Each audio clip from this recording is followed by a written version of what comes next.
মা কালীকে মার্কেন্ডেয় চণ্ডীর ধ্যানমন্ত্রে আমরা পেয়ে থাকি।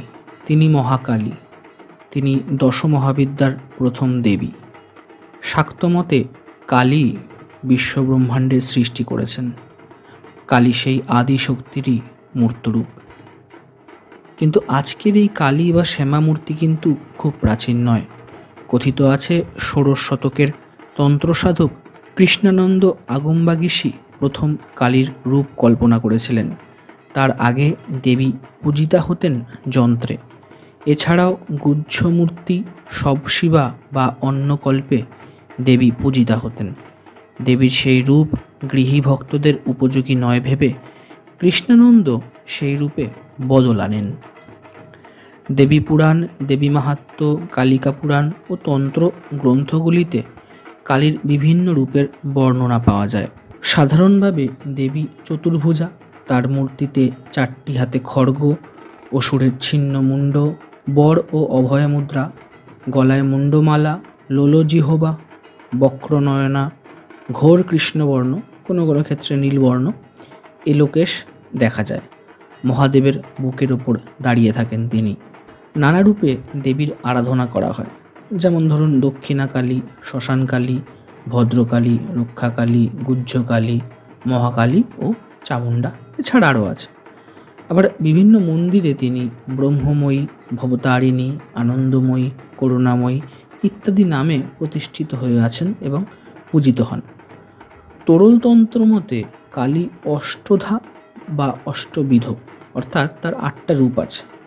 সেগুলো হলো দক্ষিণাকালী, সিদ্ধকালী, গুহ্যকালী, মহাকালী, ভদ্রকালী, চামুণ্ডাকালী, শ্মশানকালী ও শ্রীকালী। মহাকাল সংহিতা অনুসারে আবার কালী নববিধা। এই তালিকা থেকেই পাওয়া যায় কালো কালী, কামকলা কালী, ধনদা কালী ও চণ্ডিকাকলী ইত্যাদি আরও নাম আছে। প্রথমে আমি যে রূপের কথা বলবো মায়ের, সেটা হচ্ছে দক্ষিণাকালী। দেবীর সর্বাপেক্ষা প্রসিদ্ধ মূর্তি দক্ষিণাকালী। বলা হয় দক্ষিণ দিকের অধিপতি যম যে কালীর ভয়ে পলায়ন করেন, তিনিই দক্ষিণাকালী। দেবী করাল বদনা, ঘোড়া, মুক্তকেশী, চতুর্ভুজা, মুণ্ডমালা বিভূষিতা। তার বাম কর যুগলে সদাছিন্ন নরমুণ্ড ও খড়গ। দক্ষিণ করের একটিতে বর ও অপরটিতে উভয় মুদ্রা। তার গাত্রবর্ণ মহা মেঘের ন্যায়। তিনি মহাভীমা, হাস্যযুক্তা ও মুহুর্মুহু রক্তপানকারিণী।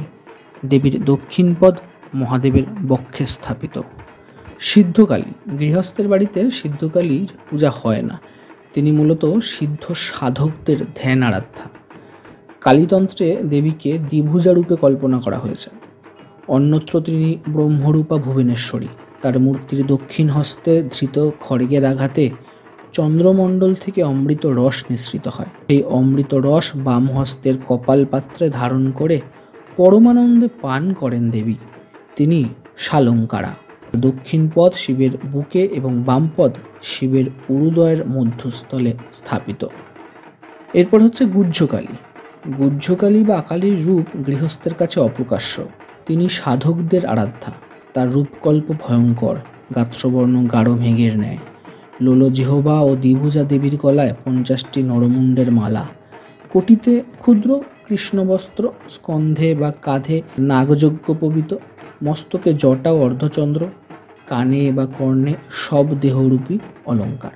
চতুর্দিকে নাগফণা দ্বারা বেষ্টিতা এবং নাগাসনে উপবিষ্টা দেবীর বাম কঙ্কনে তক্ষক সর্পরাজ ও দক্ষিণ কঙ্কনে অনন্ত নাগরাজ, আর বাম দিকে বৎসরূপী শিব।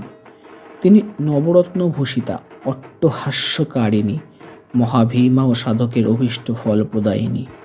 নারদাদি ঋষিগণ শিবমোহিনী গুহ্যকালীর সেবা করেন। মহাকাল সংহিতা মতে নববিধা কালীর মধ্যে গুহ্যকালী সর্বপ্রধানা। তার মন্ত্র বহু, প্রায় 18 প্রকারের। এরপর হচ্ছে মহাকালী। তন্ত্রসার গ্রন্থ মতে মহাকালী পঞ্চব্রক্তা ও পঞ্চদশনয়না। তবে কালিকা পুরাণে তাকে আদ্যাশক্তি, দশব্রক্তা, দশভুজা, দশপাদা ও ত্রিংশল্লোচনা রূপে কল্পনা করা হয়েছে। তার 10 হাতে রয়েছে যথাক্রমে খড়গ, চক্র, গদা, ধনুক, বাণ, পরিঘ, শূল, ভূষণ্ডী, নরমুণ্ড ও শঙ্খ। ইনিও ভৈরবী, তবে গুহ্যকালীর সঙ্গে এর পার্থক্য রয়েছে। ইনি সাধন পর্বে ভক্তকে উৎকট ভীতি প্রদর্শন করলেও অন্তরে ভক্তকে কাঙ্ক্ষিত ফল প্রদান করেন। মহাকালীর পর হচ্ছে ভদ্রকালী। এখানে ভদ্র শব্দের অর্থ কল্যাণ ও কাল শব্দের অর্থ হচ্ছে শেষ সময়। যিনি মৃত্যুকালে জীবের মঙ্গল বিধান করেন তিনিই ভদ্রকালী। কালিকা পুরাণ মতে ভদ্রকালীর গাত্রবর্ণ অতসী পুষ্পের ন্যায়, মাথায় জটা, ললাটে অর্ধচন্দ্র। তন্ত্রমতে অবশ্য তিনি মসির ন্যায় কৃষ্ণবর্ণা, কোটরাক্ষী, সর্বদা ক্ষুদিতা এবং মুক্তকেশী। তিনি জগৎকে গ্রাস করছেন। তার হাতে জ্বলন্ত অগ্নিশিখা ও পাশযুগ্ম, সকল অবিদ্যার দেবী তিনি। এরপর হচ্ছে চামুণ্ডা কালী বা মা চামুণ্ডা দেবী। ভাগবত পুরাণ ও মার্কেন্ডেয় পুরাণ অনুসারে চণ্ড ও মুণ্ড নামক দুই অসুর বধের নিমিত্ত দেবী দুর্গার ভ্রুকুটি কুটিল ললাট থেকে চামুণ্ডার উৎপত্তি। অস্থি চর্মসার বিকটদন্ত দেবীর হস্তে অস্ত্র, দণ্ড ও চন্দ্রহাস, পরিধানে ব্যাঘ্র চর্ম। দুর্গাপুজোর মহাষ্টমী, মহানবমী সন্ধিক্ষণে আয়োজিত সন্ধি পুজোর সময় দেবী চামুণ্ডার পুজো হয়। অগ্নিপুরাণে ৮ প্রকার চামুণ্ডার কথা বলা হয়েছে, তার মন্ত্রও অনেক। এবার হচ্ছে শ্মশান কালী। কালীর এই রূপকে শ্মশানের অধিষ্ঠাত্রী দেবী মনে করা হয়।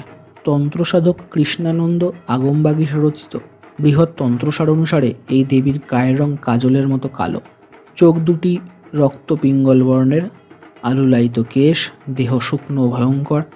তার ডান হাতে সদ্য ছিন্ন নরমুণ্ড, বা হাতে আসপূর্ণ নরমুণ্ড নির্মিত পানপাত্র। শ্মশানকালীর আরেকটি রূপে তার বা পা শিবের বুকের ওপরে স্থাপিত এবং ডান হাতে ধরা খড়গ। এই রূপটাও ভয়ঙ্কর। গৃহস্থ বাড়িতে বা পাড়ায় সর্বজনীনভাবে শ্মশানকালীর পুজো হয় না। শ্রীরামকৃষ্ণ পরমহংস বলেছিলেন, শ্মশানকালীর ছবিও গৃহস্থের বাড়িতে রাখা উচিত নয়। এবার হচ্ছে শ্রীকালী দেবীর আরেক রূপ শ্রীকালী। অনেকের মতে এই রূপে তিনি দারুক নামক এক অসুর বিনাশ করেন। দেবী মহাদেবের শরীরে প্রবেশ করে তার কণ্ঠের বিষে কৃষ্ণবর্ণা হন এবং পরবর্তীকালে মহাদেব শিশুরূপে তার স্তন্যপান করেন। শিবের ন্যায় ইনিও ত্রিশূলধারিণী ও সর্পযুক্তা। এবার হচ্ছে আদ্যাকালী। মহানির্বাণ তন্ত্রে এই দেবীর উল্লেখ পাওয়া যায়। আদ্যাকালীর রং মেঘের মতো ঘন নীল, কপালে চন্দ্ররেখা, ত্রিনেত্রা, রক্তবস্ত্র পরিধানে থাকে। প্রস্ফুটিত রক্তপদ্মে দেবী আশিনা এর মিষ্টি সুধা পান করে সম্মুখে নৃত্যরত মহাকালের নৃত্য দর্শন করে আনন্দিতা তিনি। এবার হচ্ছে রক্ষাকালী। রক্ষাকালীকে দক্ষিণাকালীরই একটা নাগরিক রূপ হিসাবে ধরা হয়। প্রাচীনকালে নগর বা লোকালয় রক্ষার জন্য এই দেবীর পূজা করা হতো। দেবীর পূজা মন্ত্রও ভিন্ন। স্থানভেদে রক্ষাকালীর বাহন সিংহ। মহাকাল সংহিতায় দেবী কালিকার 9টা রূপের উল্লেখ পাওয়া যায়। আবার তন্ত্রলোক ও তন্ত্রসার গ্রন্থে দেবীর 13টা রূপের সন্ধান মেলে। সৃষ্টিকালী, স্থিতিকালী, সংহারকালী, রক্তকালী, যমকালী, মৃত্যুকালী, রুদ্রকালী, পরমার্থকালী, মার্তণ্ডকালী, কালাগ্নি, রুদ্রকালী, মহাকালী, ঘোরচণ্ডকালী, ভৈরবকালী ও মহাভৈরবকালী। এছাড়াও আছেন ডম্বরকালী, ইন্দিবরকালী, বামাকালী, হংসকালী, শ্যামাকালী, পার্বতীকালী, রটন্তিকালী, ফলহারিণী কালী, নিত্যকালী, ঈশানকালী, জীবকালী, বীর্যকালী, প্রজ্ঞাকালী ইত্যাদি। কাল অর্থাৎ সময়ের জন্মদাত্রী, পালনকর্ত্রী এবং প্রলয়কারিণী বলেই দেবীর নাম কালী। তিনি শিব বা শব অর্থাৎ মৃত্যুর ওপর দাঁড়িয়ে জীবনের প্রতীক।